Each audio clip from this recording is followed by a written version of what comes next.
শীতের সকালে বিধ্বস্ত গাজায় সোনালি রোদের আলো। সেই আলোর মাঝেই মুক্তি পেল আরও ৩ ইসরায়েলি জিম্মি।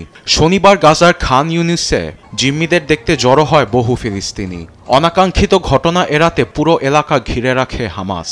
একই সঙ্গে ছিল প্যালেস্টাইন ইসলামিক জিহাদ সংগঠন।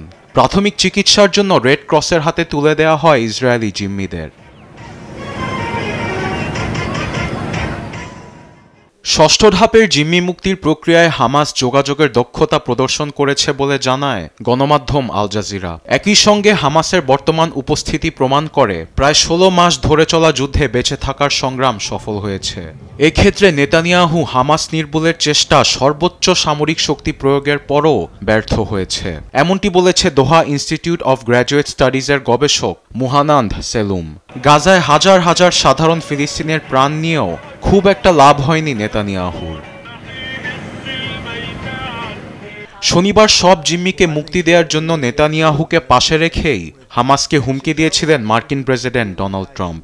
কিন্তু তাকে বুড়ো আঙ্গুল দেখিয়ে চুক্তি অনুযায়ী নিজ অঙ্গীকার বজায় রেখে সততার পরিচয় দিয়েছে হামাস।